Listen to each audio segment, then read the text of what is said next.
નમસ્કાર મિત્રો, ધોરણ 11 પ્રકરણ 3 તત્વોના વર્ગીકરણ અને ગુણધર્મોમાં આવર્તિતા. એમાં આપણે આ ગુણધર્મોની આવર્તિતામાં છેલ્લો ટોપિક જે છે એ ભણવાના છીએ. આજે આપણે નામ છે વિદ્યુત ઋણતા. વિદ્યુત ઋણતા મિત્રો, વિદ્યુત ઋણતા જેને આપણે ઇલેક્ટ્રોનેગેટિવિટી એવો શબ્દ પણ બોલીએ છીએ. જ્યારે કોઈ પણ બે ઘટકો એકબીજા સાથે સહસંયોજક બંધથી જોડાયેલા હોય. કેવા બંધથી જોડાયેલા હોય? સહસંયોજક બંધ. ત્યારે આ સહસંયોજક બંધમાંના ઇલેક્ટ્રોન પ્રત્યે બંને ઘટકો આકર્ષણ લગાડતા હોય. બરાબર છે? આ બી ઘટક છે એ પોતાના તરફ ઇલેક્ટ્રોનને આકર્ષવા વૃત્તિ કરે અને એ ઘટક પોતાના તરફ ઇલેક્ટ્રોન આકર્ષવાની વૃત્તિ ધરાવે. તો સહસંયોજક બંધમાંના ઇલેક્ટ્રોન પ્રત્યે તત્વની ઇલેક્ટ્રોન આકર્ષવાની વૃત્તિને વિદ્યુત ઋણતા કહેવાય. તો બહુ સિમ્પલી વાત કરવા જાય તો વિદ્યુત ઋણતા એટલે તમે જાણો છો એ પ્રમાણે ટૂંકમાં બંધમાં જે ઇલેક્ટ્રોન બંને ભાગીદારી કરેલા છે એટલે સહિયારા જે ઇલેક્ટ્રોન છે એના ઉપર એક પ્રકારનું આકર્ષણ બળ બંને ઘટકો લગાડતા હોય. એ જે ઇલેક્ટ્રોન જે છે પોતાના તરફ આકર્ષિત કરવા પ્રયત્ન કરે, એ પ્રયત્ન કરવાની જે વૃત્તિ જે છે, બરાબર છે, એટલે આકર્ષવાની જે વૃત્તિ છે એને કહેવામાં આવે વિદ્યુત ઋણતા. એનો અર્થ એવો થયો કે જેની વિદ્યુત ઋણતા વધારે તેની ઇલેક્ટ્રોન આકર્ષવાની વૃત્તિ વધારે, એવું આપણે તારણ કાઢી શકીએ કે ભાઈ જે ઘટક છે એ વધારેમાં વધારે વિદ્યુત ઋણતા ધરાવતો હોય, જે ઘટક વધુ વિદ્યુત ઋણ હોય તે વધુ ઇલેક્ટ્રોન આકર્ષવાની વૃત્તિ ધરાવે. આવો આપણે સામાન્ય ખ્યાલ આપી શકીએ. બરાબર? હવે મિત્રો, એક બહુ સિમ્પલ વાત છે. અહીંયા આપણે ચોખવટ કરી છે કે જ્યારે બે ઘટકો એકબીજા સાથે સહસંયોજક બંધથી જોડાયેલા હોય ત્યારના સંદર્ભમાં આપણે વાત કરીએ છીએ. એનો અર્થ એવો થયો અહીંયા મિનિમમ બે ઘટકો હોય તો જ આપણે આ ઘટના જે છે એ સમજાવી શકીએ. એટલે ઇલેક્ટ્રોન આકર્ષવાની વૃત્તિ એ ખરેખર બંનેની વૃત્તિઓની તીવ્રતાનો તફાવત છે, અથવા તો ટૂંકમાં એમ કહી શકીએ કે બે ઘટકો જ્યારે એકબીજાને જોડાયેલા હોય ત્યારે શક્ય બને.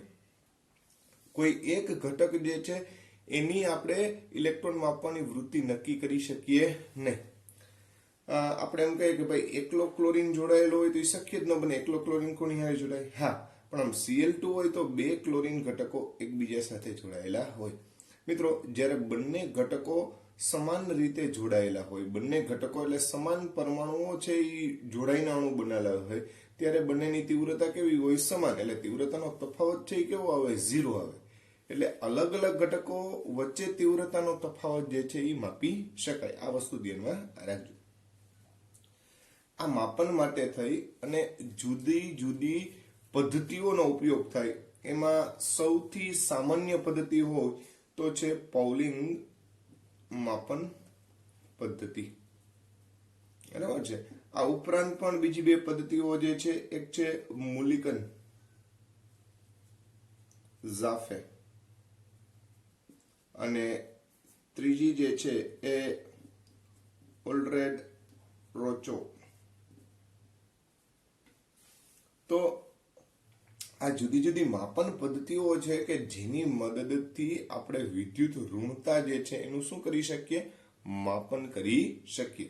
એમાં સૌથી સામાન્ય પદ્ધતિઓ એટલે સર્વત્ર સ્વીકારાયેલી કોઈ પદ્ધતિ હોય તો એ કઈ પદ્ધતિ છે? પાઉલિંગ માપન પદ્ધતિ.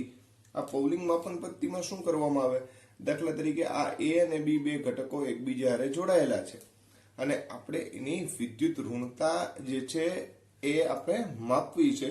તો એના માટે પાઉલિંગે આવું એક સૂત્ર આપેલું, ઝાઈ A માઇનસ ઝાઈ B.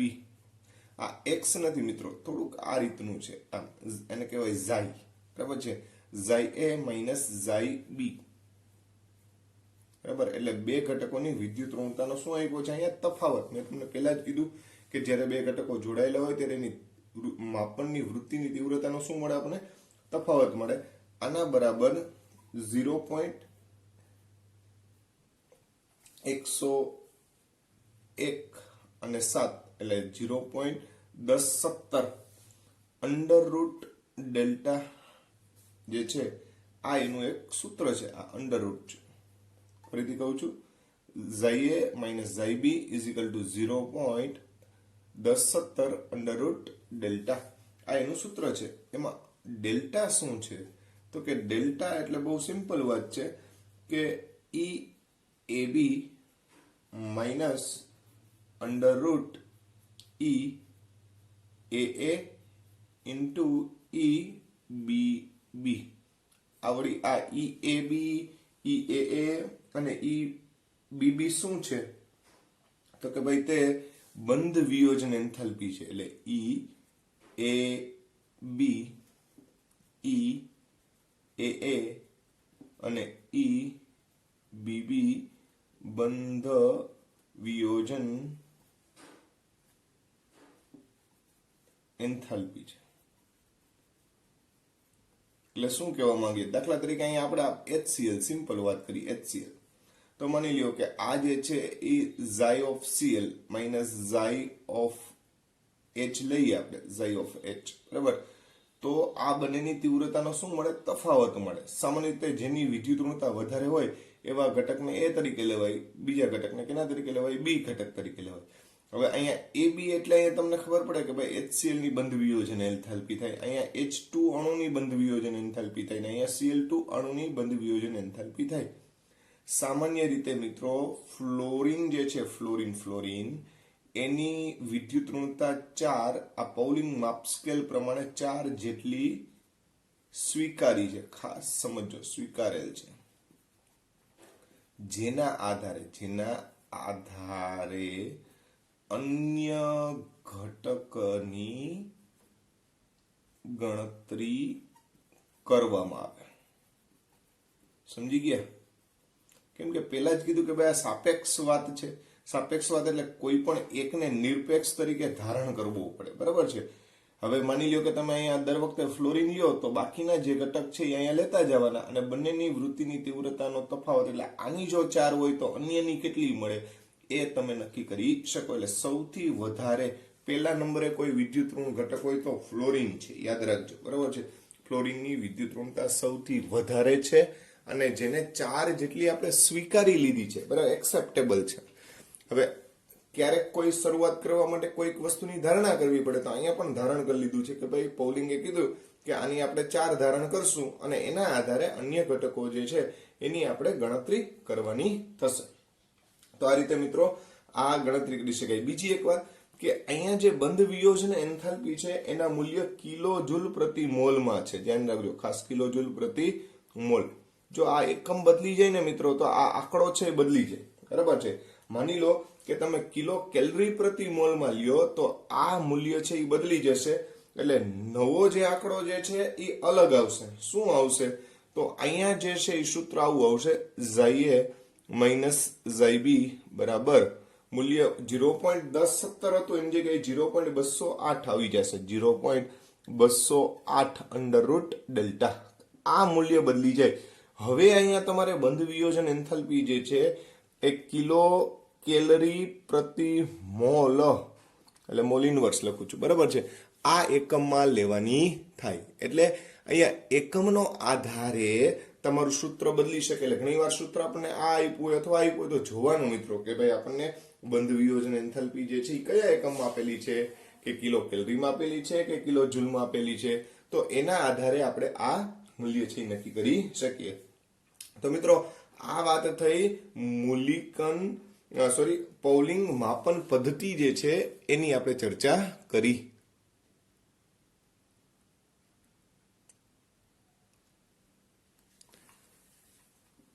મિત્રો અહીંયા આપણે કીધું એ પ્રમાણે કે ભાઈ ફ્લોરીન જે છે એની પૌલિંગ માપક્રમ મુજબ સૌથી વધારે વિદ્યુત ઋણતા અને એ આપણે 4 જેટલી સ્વીકારી લીધી છે, બરાબર છે? ફ્લોરીન સૌથી વધુ વિદ્યુત ઋણ ઘટક. જેની વિદ્યુત ઋણતા કેટલી છે એટલે ઝાઈ ઓફ ફ્લોરિન ઇઝિકલ ટુ આપણે 4 સ્વીકારી. આ પૌલિંગ માપક્રમ કહે છે. કયો માપક્રમ કહે છે? પૌલિંગ. આના મુજબ સૌથી ઓછો વિદ્યુત ઋણ ઘટક સિઝિયમ છે. સિઝિયમ 0.7 જેટલો ગણવામાં આવે. બરાબર છે. તો આ સિઝિયમ છે એની સૌથી ઓછી કીધી અને ફ્લોરિન જે છે એની સૌથી વધારે કીધી. આ પૌલિંગ માપક્રમ મુજબની વાત છે મિત્રો. બરાબર છે. તો આ વસ્તુ ખાસ ધ્યાનમાં રાખજો. બીજી વાત કે જો તમારે અન્ય માપન પદ્ધતિમાં મૂલિકન માપન પદ્ધતિની વાત કરવી હોય, મૂલિકન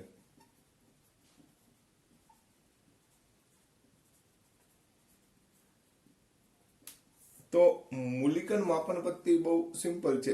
ઝાઈ એમ જે તે ઘટકની સીધી તમે વિદ્યુત ઋણતા જે છે એ દર્શાવી શકો. એના માટે તમારે એનો ડેલ્ટા આઈએચ એટલે કે બંધ વિયોજનમાં ભાગ લેતા ઘટકો જે છે એની આયનીકરણ એન્થાલ્પી જે છે એ ધ્યાનમાં લેવી પડે અને બીજી કે ભાઈ એની ઇલેક્ટ્રોન પ્રાપ્તિ એન્થાલ્પી જે છે એને ધ્યાનમાં લેવી પડે અને ડિવાઈડ બાય 540.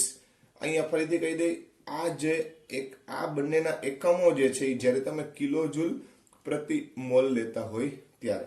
બરાબર છે. પણ જો તમે આ જ મૂલ્ય ડેલ્ટા આઈએચ ને ડેલ્ટા ઈજીએચ, આઈએચ એટલે તમને ખબર છે કે આયનીકરણ એન્થાલ્પી અને ઈજીએચ એટલે તમને ખબર છે કે ભાઈ વિયોજન એન્થાલ્પી, ઇલેક્ટ્રોન પ્રાપ્તિ એન્થાલ્પી, આ જે છે આયનીકરણ એન્થાલ્પી અને આ ઇલેક્ટ્રોન પ્રાપ્તિ એન્થાલ્પી, આ જે છે 130 વડે જો ભાગશો તો કિલો કેલરી પ્રતિ મોલ એકમ પ્રાપ્ત થશે. બરાબર છે. અને એકદમ સિમ્પલ, જો ઇલેક્ટ્રોન વોલ્ટમાં જોતો હોય તમારે તો ડેલ્ટા આઈએચ અને ડેલ્ટા ઈજીએચ એટલે આ બેના વેલ્યુ તમારે ઇલેક્ટ્રોન વોલ્ટમાં લીધી હોય તો ફક્ત 2 વડે ભાગવા પડે. કેટલા વડે ભાગવા પડે? 2. તો આ તમને એકમ જે છે એ ઈવીમાં મળે. કેમાં મળે? ઈવીમાં. એટલે આ ધ્યાનમાં રાખજો. બીજું કે આપણે જે પૌલિંગ માપક્રમ જોયો એટલે પૌલિંગને આપણે એક્સપી કહી દઈએ. એક્સપી જે છે એના બરાબર એક્સએમ એટલે કે મૂલિકન માપન પદ્ધતિ દ્વારા મળેલ ઘટક જે છે એને તમે 2.8 વડે ભાગો એટલે તમને પૌલિંગ માપક્રમ પ્રાપ્ત થાય. એનો મતલબ એમ થયો કે xm બરાબર શું થશે તો કે xp ઇન્ટુ 2.8 થાય કે નહીં. એટલે જે પૌલિંગ માપક્રમ છે એને 2.8 વડે ગુણશો એટલે તમને મૂલિકન માપક્રમ પ્રાપ્ત થાય. તો આપણે એક ઈઝી સૂત્ર છે કે જેના મદદથી આપણે કન્વર્ટ કરી શકીએ.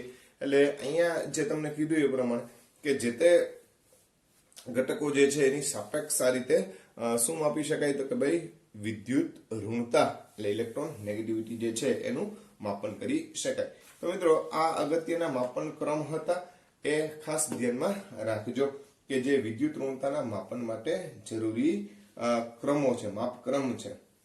હવે વિદ્યુત ઋણતા જે છે એ કઈ રીતે અસર કરે એના સંદર્ભમાં આપણે વાત કરીએ. એટલે વિદ્યુત ઋણતા જે છે એ ક્યારે વધે ક્યારે ઘટે તો વિદ્યુત ઋણતા માટે જવાબદાર પરિબળો અથવા તો એને અસર કરતા પરિબળોની વાત કરીએ. અસર કરતા પરિબળો તો અસર કરતા પરિબળોમાં સંકરણ જે છે એ એક એવી ઘટના છે કે જે વિદ્યુત ઋણતાને અસર કરે. સંકરણ. બરાબર છે. તો મિત્રો સામાન્ય રીતે તમે જોયું છે કે આલ્કેન નામ તો સાંભળેલું જ હશે. આલ્કેન, આલ્કીન અને આલ્કાઇન. તો મિત્રો આ બધામાં જે કાર્બન ઘટક રહેલો છે, આલ્કેનનો કાર્બન, આલ્કીનનો કાર્બન અને આલ્કાઇનનો કાર્બન, આ બધાના સંકરણ અલગ અલગ હોય. જેમ કે આનું સંકરણ sp3 છે, આનું sp2 છે અને આનું sp છે. આ સંકરણ આગલા ચેપ્ટરની અંદર સંકરણ વિશે સંકલ્પનાઓ આવશે.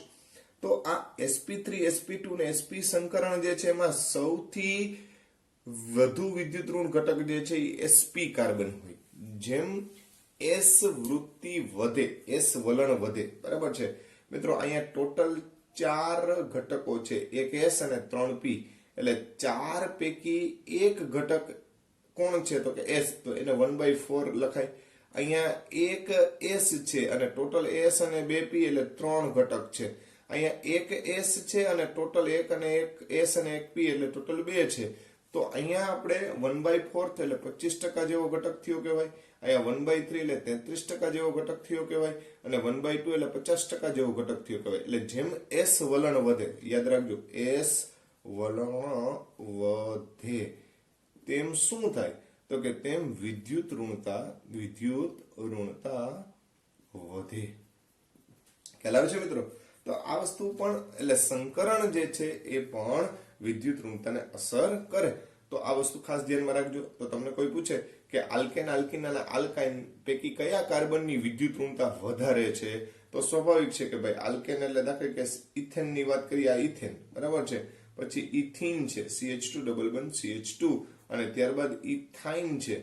તો એ પૈકી સૌથી વધુ વિદ્યુત ઋણ કયો ઘટક હશે? તો કે ભાઈ ઇથાઇન છે એ સૌથી વધારે વિદ્યુત ઋણ ઘટક રહેલો છે, એવું આપણે દર્શાવી શકીએ. હવે ત્યારબાદ સંકરણ જે છે એ ઉપરાંત બીજું આવે છે તત્વોની ઓક્સિડેશન અવસ્થા. તો મિત્રો ઓક્સિડેશન અવસ્થાના સંદર્ભમાં જો વાત કરવા જઈએ તો જેમ ઓક્સિડેશન અવસ્થા, બીજો ઘટક આપણે લઈએ ઓક્સિડેશન અવસ્થા. તો કીધા એ પ્રમાણે મિત્રો કે જેમ ઓક્સિડેશન અવસ્થાનું મૂલ્ય વધે, એટલે કે ધન ઓક્સિડેશન અવસ્થા વધે તેમ વિદ્યુત ઋણતા વધે. બરોબર સમજો મિત્રો. દાખલા તરીકે Fe+3 છે અને Fe+2 છે, તો સૌથી વધુ વિદ્યુત ઋણ કોણ ગણાય? Fe+3. કેમ કે એનો અસરકારક કેન્દ્રીય ધનવીજભાર જે છે એ શું થાય? વધી જાય. બરાબર છે. તો સ્વાભાવિક છે કે આની ઇલેક્ટ્રોન આકર્ષવાની વૃત્તિ એ આના કરતા કેવી હોય? વધારે હોય. એટલે જેમ કેન્દ્રીય ધનવીજભાર વધે એમ શું થશે? તો કે ભાઈ એની વિદ્યુત ઋણતામાં શું થઈ જશે? વધારો થશે. તો આ વસ્તુ પણ ખાસ ધ્યાનમાં રાખવાનું. જેમ અસરકારક કેન્દ્રીય ધનવીજભાર વધે એટલે કે ઓક્સિડેશન અવસ્થામાં વધારો થાય, એવા સંજોગોમાં એની વિદ્યુત ઋણતામાં શું થશે? વધારો. સામે યાદ રાખજો કે નેગેટિવ આયન હોય તો આનાથી ઉલટું થાય. બરાબર છે. તો આ વસ્તુ પણ ધ્યાનમાં રાખવી. હવે મિત્રો તમને ખબર જ છે કે ભાઈ એક જ સમૂહ અને એક જ આવર્તની વાત કરવા જાય તો સમૂહ અને આવર્ત જે છે, સમૂહ અને આવર્તમાં વિદ્યુત ઋણતા.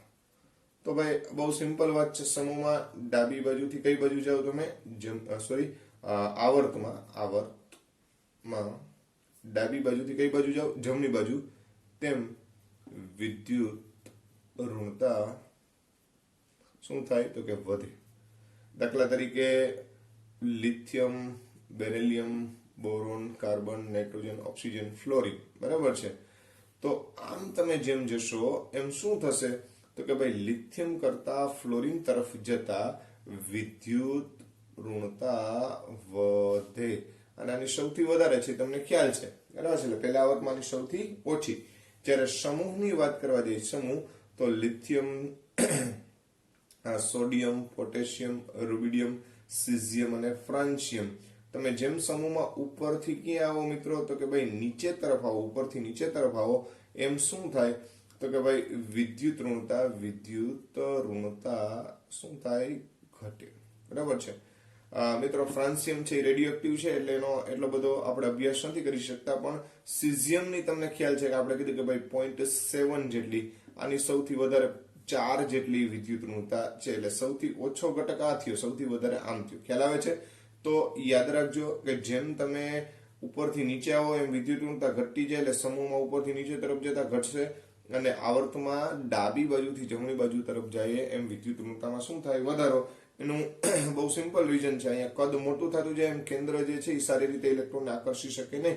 આમાં જે છે એ તમને ખબર છે કે પરમાણુ ત્રિજ્યા શું થતી જાય? ઘટતી જાય. અને સામે અસરકારક કેન્દ્રીય ધનવીજભાર વધે. આમાં 3 જ પ્રોટોન હોય, જ્યારે આની અંદર તમે વિચાર કરવા જાવ તો 9 પ્રોટોન હોય. સ્વાભાવિક વસ્તુ છે. સામે કદ જે છે એ શું થતું જાય છે? ઘટતું જાય છે.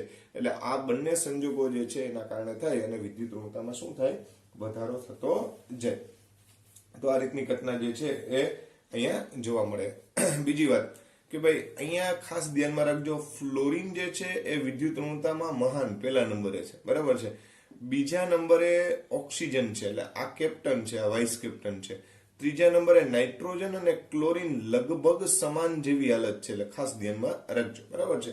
તો વિદ્યુત ઋણતામાં સૌથી પહેલો નંબર ફ્લોરીનનો, પછી બીજો નંબર કોનો આવે? ઓક્સિજનનો. આ વસ્તુ પણ ધ્યાનમાં રાખવાની. હા, જ્યારે ફ્લોરીન હોય ત્યારે ઓક્સિજન ઇલેક્ટ્રોન લઈ નહીં શકે, બરાબર છે, પણ આપશે. જ્યારે ફ્લોરીન ઓક્સિજન હારે હોય ત્યારે ઓક્સિજન એને ઇલેક્ટ્રોન આપે, પણ અન્ય ઘટકો પાસેથી ઓક્સિજન ઇલેક્ટ્રોન શું કરશે? મેળવશે. આ વસ્તુ ધ્યાનમાં રાખજો.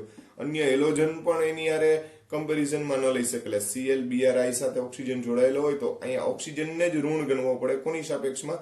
આ ક્લોરીન, બ્રોમિન અને આયોડિનની સાપેક્ષમાં. કેમ કે ફ્લોરીન પહેલા નંબરે, બીજા નંબરે કોણ છે? ઓક્સિજન. આ ધ્યાનમાં રાખજો. તો આ વસ્તુ આપણે સમૂહ અને આવર્ત જે છે એમાં વિદ્યુત ઋણતા જે છે એના વલણ વિશે વાત કરી. હવે ત્યાર પછી આની ઉપયોગિતાના સંદર્ભમાં વિચારવા જઈએ તો ખાસ અમુક મહત્વની બાબત જે છે વિદ્યુત ઋણતાના સંદર્ભમાં વિચારીએ તો વિદ્યુત ઋણતા જે છે એ શું નક્કી કરે? તો કે ભાઈ વિદ્યુત ઋણતા જે છે એ વિદ્યુત ઋણતાની મહત્વ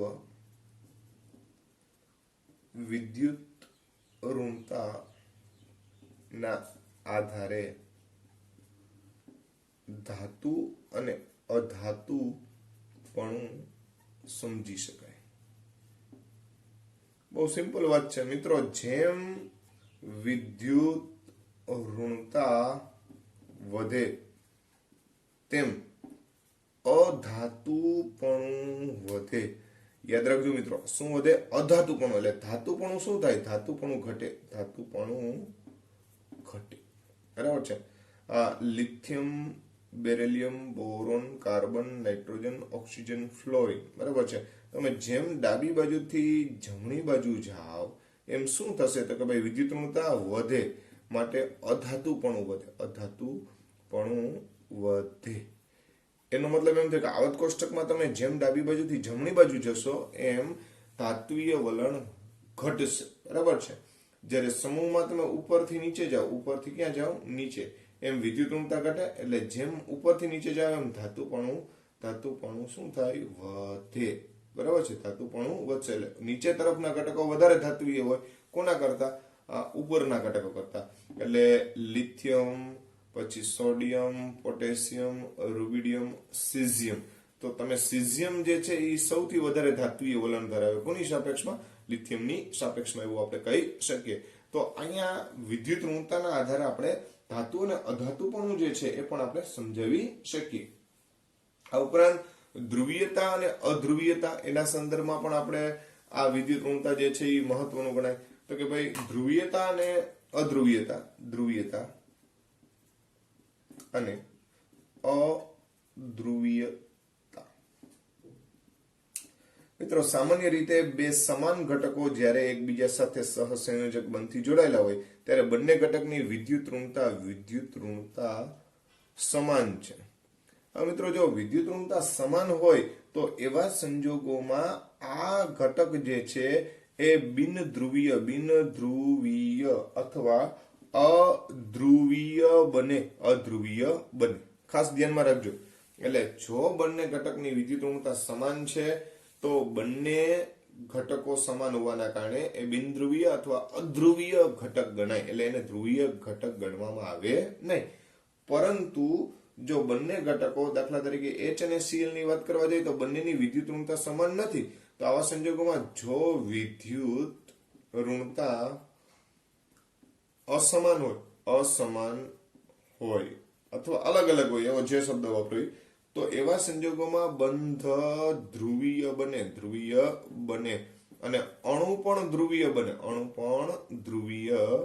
બને. એટલે HCl જે છે એ ધ્રુવીય છે. હા મિત્રો, સામાન્ય રીતે કેટલાક ઘટકો જે છે એ ધ્રુવીય સહસંયોજક હોય અને અમુક જે છે એ આયનીય હોય. હવે સામાન્ય વલણ એવું કે જેની વિદ્યુત ઋણતાનો તફાવત, શબ્દ બરોબર સમજો, ખાસ નોંધવા જેવી બાબત, જેની વિદ્યુત ઋણતાનો તફાવત 1.9 જેટલો હોય તે ઘટકો 50% આયનીય અને 50% સહસંયોજક વૃત્તિ ધરાવે. બરોબર ધ્યાન રાખજો. 50% આયનીય અને 50% સહસંયોજક વૃત્તિ ધરાવે, જેની વિદ્યુત ઋણતા એનો તફાવત કેટલો હોય? 1.9. બરાબર છે. એનો મતલબ એમ થયો કે જેમ આ તફાવત વધશે એમ આયનીય વૃત્તિ વધશે. ખાસ નોંધવા જેવી બાબત, જો વિદ્યુત ઋણતાનો તફાવત આના કરતા 1.9 કરતા વધી જતો હોય, દાખલા તરીકે હું તમને એમ કહું ભાઈ ફ્લોરિન અને હાઇડ્રોજનનો વિચાર કરવા જાવ તો ફ્લોરિન જે છે એ 4 જેટલો છે, સ્વાભાવિક વસ્તુ છે, અને હાઇડ્રોજન જે છે એની પ્રમાણમાં ખૂબ ઓછી વિદ્યુત ઋણતા છે. તો ભાઈ આવા સંજોગોની અંદર આ બંનેનો તફાવત જે છે એ ગ્રેટર ધેન 1.9 હોય તો HF બંધ જે છે એ આયનીય વૃત્તિ ધરાવે. બરાબર છે. એટલે કયો ઘટક આયનીય બને ને કયો સહસંયોજક બંધ બને એ પણ તમે આ ધ્રુવીયતાના આધારે સમજાવી શકો કે જેની વૃત્તિ 1.9 એટલે વિદ્યુત ઋણતાનો તફાવત મોર ધેન 1.9 હોય એટલે 50% કરતા આયનીય વૃત્તિ વધતી જાય તો એમાં આયનીય વલણ જે છે એ વધતું જાય એમ કહેવાય.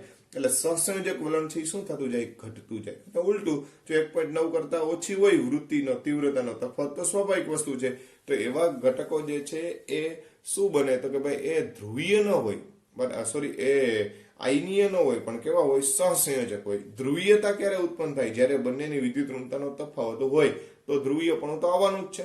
તો આ રીતે ટૂંકમાં ધ્રુવીયતા અને અધ્રુવીયતા એના આધારે સહસંયોજક વલણ અને આયનીય વલણ પણ તમે વિદ્યુત ઋણતાના આધારે સમજાવી શકો. તો મિત્રો, આ જે કંઈ પણ ઘટનાઓ હતી કે જે વિદ્યુત ઋણતાના સંદર્ભમાં આપણે સમજાવી શકીએ એની આપણે અહીંયા ચર્ચા પૂર્ણ કરીએ છીએ. હવે આ પ્રકરણના જે ટોપિકો હતા એ આપણે પૂર્ણ કરેલા છે. હવે નેક્સ્ટ લેક્ચરની અંદર આના MCQ જે છે એના વિશે આપણે ચર્ચા કરવાની છે.